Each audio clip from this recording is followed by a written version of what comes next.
नचिकेता जिसे जानने की जिज्ञासा कर रहे हैं, उसके उत्तर में यमराज जी कहते हैं कि सारे वेद जिस पद का वर्णन करते हैं, पद माने जिस अवस्था का वर्णन करते हैं, समस्त तपों को जिसकी प्राप्ति के साधन कहते हैं, जिसकी इच्छा करने वाले ब्रह्मचर्य का पालन करते हैं, उस पद को मैं तुम्हें संक्षेप में कहता हूं।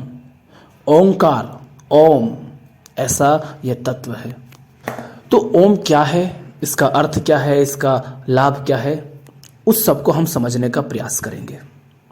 2 सवालों का जवाब दो। आपका कोई प्रिय हो और उस व्यक्ति की मृत्यु हो जाए लेकिन आपको पता ना चले, क्या आपको दुख होगा?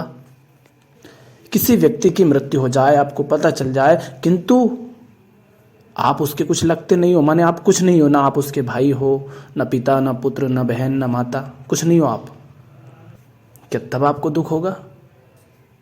नहीं। इसी को समझना है।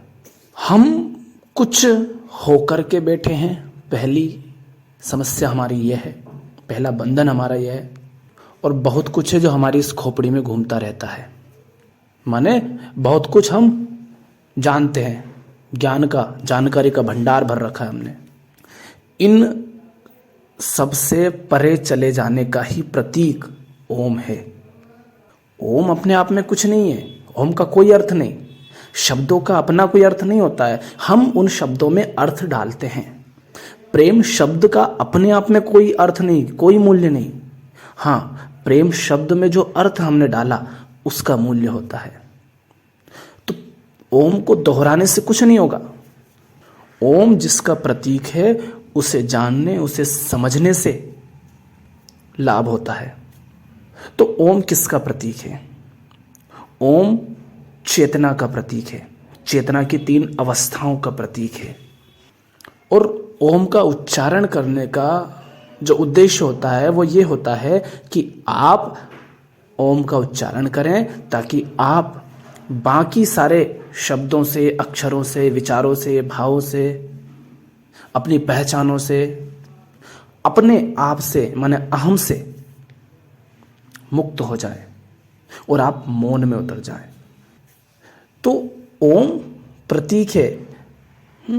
इसके स्थान पर आप कोई और शब्द भी इस्तेमाल कर सकते हैं अगर वो आपके काम आ जाए तो ओम इन 3 अक्षरों से मिलकर बना है, आ, उ और मा। आ चेतना की जागृत अवस्था का प्रतीक है, उ चेतना की स्वप्नावस्था का प्रतीक है और मा चेतना की सुषुप्ति अवस्था का प्रतीक है।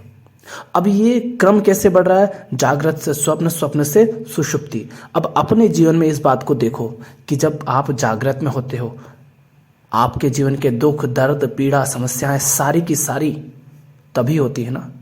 स्वप्न में वो और कम हो जाती हैं और सुषुप्ति में पूरी तरह लगभग शून्य के करीब ही वो होती हैं। तो ओम ये समझाने का प्रयास है, ओम प्रतीक है और उस प्रतीक के माध्यम से ये समझाने का प्रयास किया गया है कि तुम जो इन 3 अवस्थाओं में उलझे हुए हो, इन 3 अवस्थाओं में जो कुछ भी होता है उसको बहुत ज़्यादा कीमत मत दो, क्योंकि ये तो चेतना की स्थिति बदलते ही बदल जाती है, टिकती ही नहीं, और इनमें शांति नहीं है। सबसे ज़्यादा शांति कब मिलती है, सुख कब मिलता है तुम्हें? जब जागे हुए हो तब, या जब सुषुप्ति अवस्था में, गहरी नींद में हो तब। आपको पता है कि आपको कब ज़्यादा आनंद, कब ज़्यादा सुख मिलता है, शांति मिलती है। अगर सुषुप्ति में सुख नहीं मिल रहा होता तो अगले दिन तुम बिल्कुल ताज़ा होकर के पुनः भाग दौड़ करने नहीं लग पाते, क्योंकि थक चुके होते। लेकिन फिर वापस उसी भाग दौड़ में, उसी संघर्ष में उलझ जाते हैं। क्यों? क्योंकि तुम्हें लगता है कि सब कुछ जब मैं हासिल कर लूंगा तो मुझे आनंद, शांति, सुख मिलेगा। हमारी ये धारणा होती है कि मैं जितना पालूंगा, जितना हासिल कर लूंगा, मैं जितनी पहचान बना लूंगा, मैं बहुत अधिक ज्ञान हासिल कर लूंगा, बहुत सारी जानकारियां हासिल कर लूंगा, तो मुझे सुख मिलेगा, तो मुझे आनंद मिलेगा। हम कहते हैं कि मैं बहुत अमीर हो जाऊंगा तो मुझे सुख मिलेगा। लेकिन ऐसा होता तो हमने कभी नहीं देखा कि कोई व्यक्ति जागृत अवस्था में बड़ा आनंद में हो। हमने तो यही देखा है कि वो खूब रोता है, और हमने तो नहीं देखा कि कोई व्यक्ति बिल्कुल सुषुप्ति और गहरी नींद में हो और रो रहा हो, चीख रहा हो, डर रहा हो, कह रहा हो हाय मैं लुट गया, मैं गरीब, कोई मुझे मार देगा, अरे मैं तो इतना छोटा, या सुषुप्ति में भाग दौड़ कर रहा हो। हमने तो नहीं देखा। तो ओम हमें मौन में ले जाने के लिए है। ओम है आ उ मा, जागृत स्वप्न सुषुप्ति। ओम प्रतीक है कि इन तीनों अवस्थाओं में जो सारा संघर्ष भागदौड़ है, जो आपाधापी है, जो बनना है, होना है, पाना है, वह सब तुम्हें उससे दूर करता है जो वास्तव में तुम्हें चाहिए। तुम्हें चाहिए शांति, तुम्हें चाहिए मौन, तुम्हें चाहिए आनंद। और वो तो तब बढ़ता जाता है जब तुम उस सब से मुक्त हो जाते हो जो तुमने पकड़ रखा है, हासिल कर रखा है, जिसके तुम मालिक बन चुके हो, जिसे तुम अपनी संपत्ति समझते हो, तुम जो अपने आप को समझते हो, तुम उस सब से, तुम अपने आप को काला, गोरा, अमीर, गरीब, आदमी, औरत, हिंदू, मुस्लिम, जो भी समझते हो, आप उस सब से जैसे जैसे मुक्त होते जाते हो, जागृत से स्वप्न, स्वप्न से सुषुप्ति, वैसे वैसे तुम्हें वो मिलता जाता है जो सचमुच तुम्हें चाहिए। तुम उसके निकट आते जाते हो। इसी बात का प्रतीक ओम है। तो ओम को जानना यानी कि चेतना की तीन अवस्थाओं को जानना और उससे परे निकल जाना। तो ओम आ, उ और मा, इन तीन अक्षरों से मिलकर बना है, जिसमें आ जो है जागृत अवस्था का प्रतीक है, जिसमें कि हमारी सारी भागदौड़ होती है, जिसमें हम कुछ पाने, कुछ पकड़ने, कुछ हो जाने में लगे रहते हैं, कुछ बन जाने में लगे रहते हैं, जिसमें हमें पता होता है कि हमें किसी तरह की समस्या है, पीड़ा है, कुछ कमी है, हम तुलना करते हैं, ईर्ष्या करते हैं, लड़ते हैं, झगड़ते हैं, क्रोध करते हैं, डरते हैं। तो ओम ये बताता है कि ये सिर्फ तुम्हारी चेतना की जागृत अवस्था होने के कारण है। जैसे ही चेतना बदलेगी ये सब नहीं रहेगा। और ओम का जो उ अक्षर है वो आंतरिक भागदौड़, आंतरिक कोलाहल का प्रतीक है। मन, बुद्धि, विचार, अहंकार, इन सब की जो भागदौड़ है, जो कि स्वप्न अवस्था है। स्वप्न अवस्था में भी हम एक सूक्ष्म संसार की रचना कर लेते हैं ना, जब सपना देख रहे होते हैं। तो जागृत जितने हम उसमें परेशान नहीं होते, उतना कष्ट नहीं होता, पर अनुभव वहां पर भी होता है। उथली नींद होती है तो उतना सुख नहीं मिलता जितना गहरी नींद में मिलता है। और ओम का जो म अक्षर है, आ उ म, वह सुषुप्ति अवस्था का प्रतीक है कि जब आप बिल्कुल गहरे में सो जाते हैं तब बाहरी भागदौड़ भी थम जाती है, बाहर जो भी सारा संसार था वो भी मिट जाता है, और मन, बुद्धि, विचार ये सब भी शांत पड़ जाते हैं। सपने भी फिर सूक्ष्म तल पर भी फिर संसार की रचना नहीं होती जब आप सुषुप्ति अवस्था में होते हैं। तो हो सकता है कि जब आप जागृत थे तब शरीर में बहुत पीड़ा हो रही हो, बहुत दर्द हो रहा हो, चोट लगी हो, बीमारियां हो, सहन नहीं कर पा रहे हो, ऐसी हालत हो। या हो सकता है किसी प्रियजन की मृत्यु ही हो गई हो, या हो सकता है कि आप कुछ बनना, कुछ होना चाहते थे, लेकिन थोड़ी सी कमी के कारण वो बनने से, वो होने से चूक गए। कोई सफलता आप पाने वाले थे लेकिन थोड़ी सी कमी रह गई, उस कारण चूक गए, असफल हो गए। इन सब का दुख छाया हुआ हो जागृत में। जागृत में हो सकता है आपको इस बात का दुख हो कि आप गरीब हैं, आप अनपढ़ हैं, आप कम ज्ञानी हैं, और ऐसे ही अनेक तरह की समस्याएं हो सकती है, डर हो सकते हैं, ईर्ष्या हो सकती है। लेकिन जैसे ही आप सुषुप्ति अवस्था में पहुंचते हैं तो इन सब से आप मुक्त हो जाते हैं। इन सब का आपको कोई ख्याल नहीं होता। आप अपने आप से, अपनी सारी पहचानों से मुक्त हो जाते हैं, उस जानने से, उस होने से मुक्त हो जाते हैं। तो ओम प्रतीक है इस बात का कि तुम्हें कुछ नहीं हो जाना है। तुम बहुत कुछ हो करके बैठे हो, बहुत कुछ मान करके बैठे हो, बहुत कुछ जान करके बैठे हो।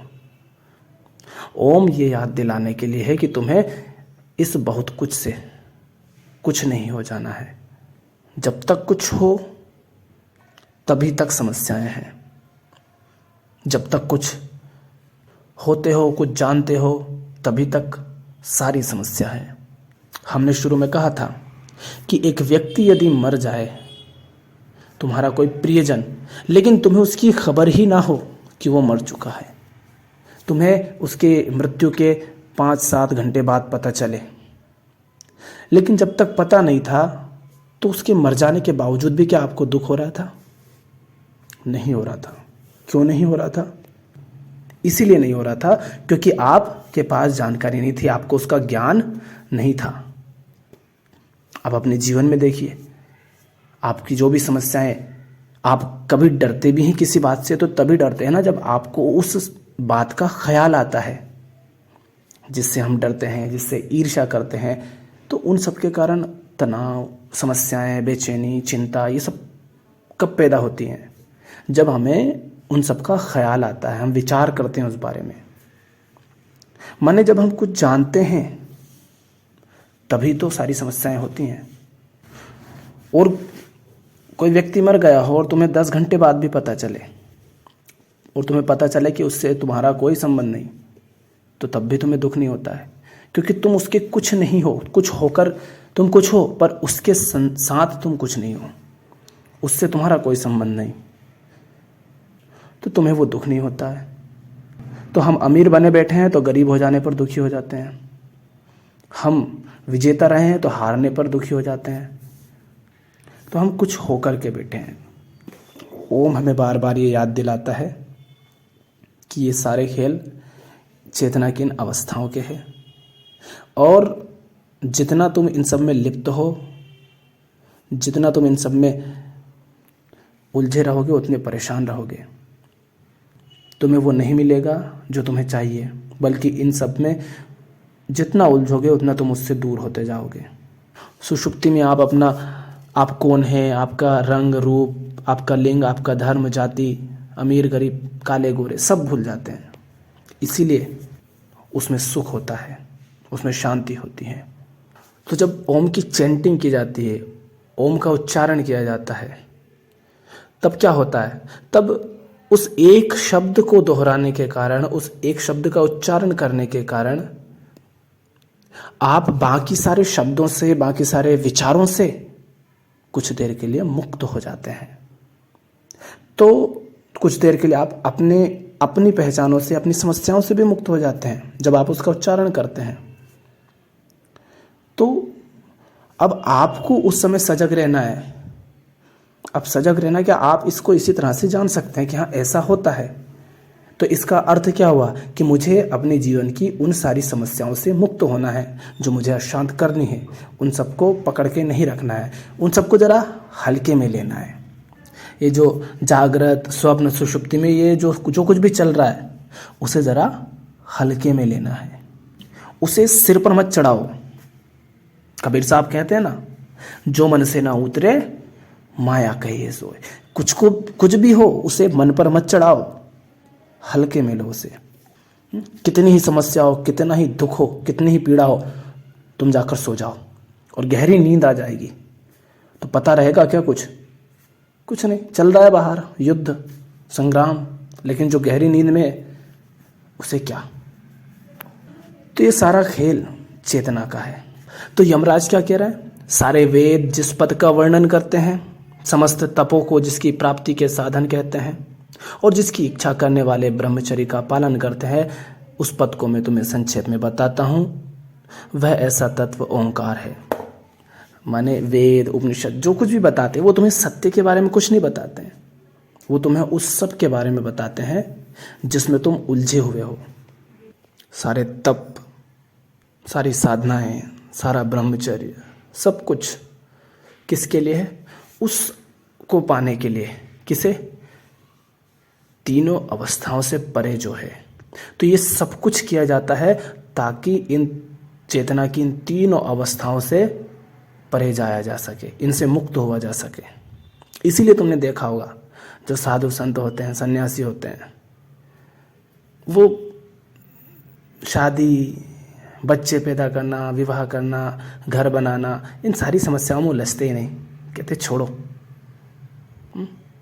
पद प्रतिष्ठा पहचान इन सब में उलझते नहीं। हाँ, जो उलझते हैं उनमें से अधिकांश साधु सन्यासी कहलाने योग्य हैं ही नहीं, वो सब पाखंडी हैं। देखा होगा ना, कोई सन्यासी होता है, बोले सन्यासी हूँ, भिक्षा लेने कभी कभी आया करते हो, और वो 10-15 दिन का, महीने भर का झोली भर भर के ले जाता है। अगर तू सचमुच साधु है तो तुझे इस बात की फिक्र नहीं होगी। हाँ, तू मांगेगा, खाएगा, पर खा लिया, पेट भर गया, उसकी अब आगे की चिंता नहीं। शाम का शाम को देखेगा, कल का कल देखेगा। तो ध्यान रखें कि ओम अपने आप में कुछ नहीं है।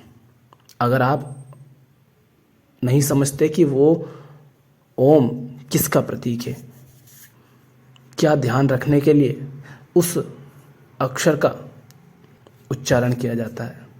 ओम को दोहराने भर से कुछ नहीं होगा। उसका जो अर्थ है वो आपको समझना होगा और उसके अनुसार फिर अपने जीवन को देखना होगा। तो ये है ओम का अर्थ और ओम के लाभ। आ से शुरू होता है, माने जागृत से, और धीरे धीरे स्वप्न से, सुषुप्ति से होते होते विलीन हो जाता है माँ में। आ उ माँ, माँ हमें मौन में ले जाता है, शांति में ले जाता है, और यही तो हमें चाहिए।